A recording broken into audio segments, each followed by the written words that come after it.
Miyoibagi nungda lottuna leiriba sakti khudingmakpu yakai handuna athoiba oiba yaba khwaidagi maru oiba numitsingi manungda ama oiriba Diwali ki ahing lakle tantra sadhana tauriba tantric sing aghora amadi aghori singna chahi amagi manungda khaurang na ngaijaba ahing adu lakle ahing asi yumkai panduna sangsar gi punsi hingliba singi oinasu maru oiba amani haiba yai tha khuding gi oina tha sigi mamang kunga mapani panba asi sibaratri ni maram sina mera tha gi oina kunga mapani panba numitchi maharatri haibadi athoiba ahing ama oiri tantra sadhana kayabu siddha oinaba mahakalibu mawung kayada ningnabana ahing asi kali chaudas haina su khangne tantra sadhana singdi guru gi makhada achetpa niyom sing ngaklaga tawgani jumbaliba miyoi singna tawba yaba kaya ama skanda puran amadi padma puran gi manungda ningthijana takli ahing asibu naraka chaturdasi haina kawi miyoibana siraba matungda yamaloida laktuna norokki awaba kaya phangba ubada jomgi manai singna dharmaraj jomgi maphamda haijaki prabhu matau karam tauraga miyoibana siraba matungda jomgi yatna sing asi phangloidagi dharmarajna hairaki ichasa kartik bratgi manung channa merage kungani pani panbagi ahingdagi hauduna hiyangai nongma panbagi ahing phauba aigi iphamda thoiding thaugi thaumai katlaba amadi hiyangai nini panbagi ayukta aigi ngamjaba pujabu kacharga machan machena thongba chak insangbu charga machan machei singda ngamjaba phirol amadi paisana singba dakshina katuna harau halaba miyoidu siraba matungda jomgi awaba amatta phangde hiyangai nini panbada dharmaraj jombu machanupi jamunana pija pithak tauraba matungda mangal tika nambiki numit asibu bhai dus natraga bhratri ditiya haina khangnai dharmaraj jomgi maphamda thangmai katpagi tongan tongan phol singsu ningthijana takli madudi kungani pani panbagi ahingda katpana imung manung khudingbu matam sadana siba amadi makal khudingi accident singdagi ngakthoi kunma pani panbagi ahingda katpana apokpa khudingmakpu noroktagi chingkhatuna mukti phanghalli thasigi ahingda thangmai katpana lakshmi imana imungduda lengdana lei nongma panbagi ahingda katpana ana ayek khuding kokhalli hauzik matau karamna jomgi maphamda thangmai katkani amadi kari kari tawgani haibadu samlapna thamjari mera kungani pani panbagi numitang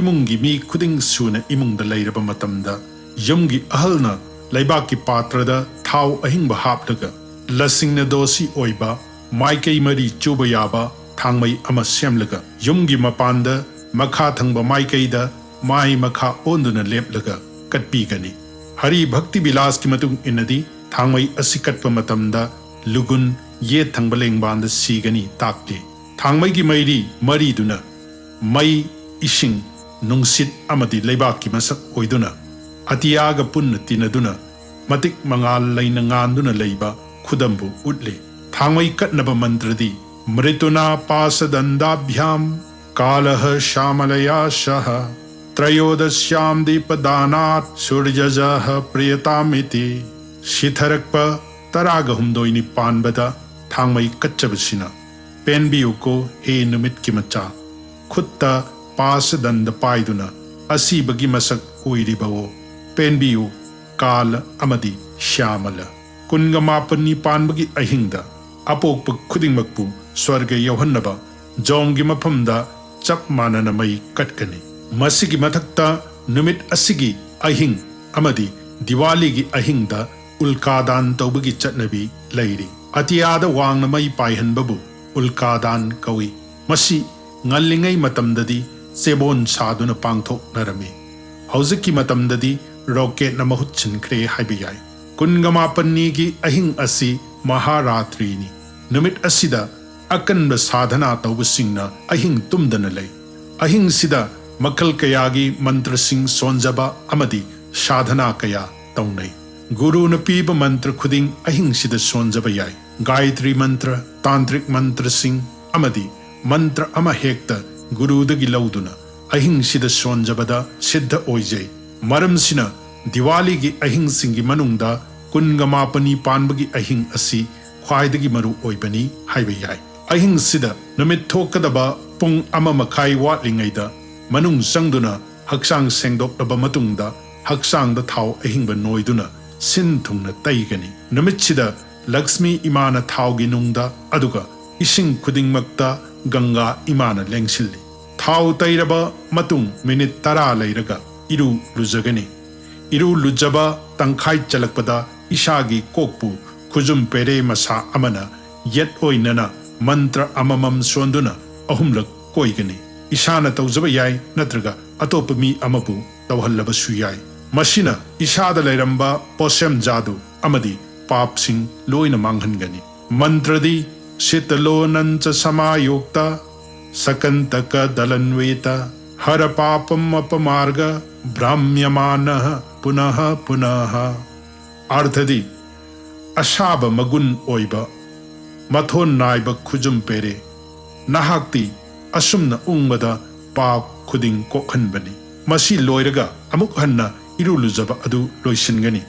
इरुलुजबगी Pi achotpa adu selaga thoiding thaugi thangmai ani paiduna yumgi gate ki nak yet katkani. Pukningda jomaloibu ngakliba dharmaras jongi hui oina laikraba macha ani shyama amadi shabalbu kurumduna anigi maphamda thangmai adu katkani. Niyom sing asi skanda purangi manungda ningthijana takli. Phirol hongdoklaba matungda thangmai amaga jomgi damak makha maikaida katkani. हाइरिबा असी हंदक सही की ओइना October की तारीख कुनगा माथोई की अंगनबा अयुक्ता पांगथोकनी. मतमदी अयुक पुंग अहुंगा minute निफु तरुक्तगी मंगागा minute तरागा तरुक फावबगी मनुंगदा तौबीगनी. Namit थोरकपगा जोमगी तरपोन कटकनी. पात्र अमदा इसिंग हापतुना मदुदा थोइदिंग अमुबा खरा हापियु. अतोपा कोरी नत्रगा सेंजेंगी पात्र अमदना इसिंग खक्तंग हापियु. Thoiding yawu isingdu kusina khara khara lauraga mai makha onduna khu oina leibak ta sokna phamlaga lugun jet kileng da haplaga pitri tirtha haibati khubi amadi khudombi anigi karakta haitharaga ising yawu patra du ta handuna om na hauba namah na loiba mantrasi ahumlak sonduna ahumlak katpiyu. Mantra singdi om yamaya namaha ओम धर्मराजाय नमः ओम मृतवे नमः ओम शांतकाय नमः ओम वैवस्वताय नमः ओम कालाय नमः ओम सर्वभूताक्षयाय नमः ओम औदुंबराय नमः ओम दत्नाय नमः ओम नीलाय नमः ओम परमेष्ठिने नमः ओम वृकोदराय नमः ओम चित्राय नमः ओम चित्रगुप्ताय नमः. जमगी तर्पोन अमदी दीपदान असि मपा हिंगलिबसिंगनसु तौजब याय हाइना हरि भक्ति विलास की मनुंगदा ताकली. मेरा थासी निमित्त अपरान हगी मतमदा पार्वन श्राद्ध शोलगा प्रदोष हाइबदी निमित्त तारब मतुंगदा लक्ष्मी पूजा तौगनी. दीपदान सिंह कायदन अदुमक तौबिगनी. नोंग पानबदा निमित्त तारगा बलि पूजा तौगनी. अदुगा दीपदान कायदन तौबिगनी.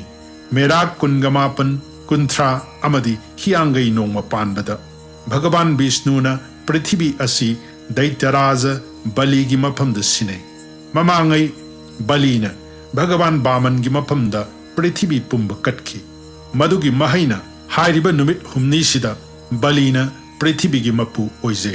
बलिना भगवान दा हाइजकी नुमित हुमनीसिदा दीपदान बु तौजरबदी हे भगवान नहाक की लोइनबी लक्ष्मी इमाना इमुंगदुदा लेंगदना लेहनबियु.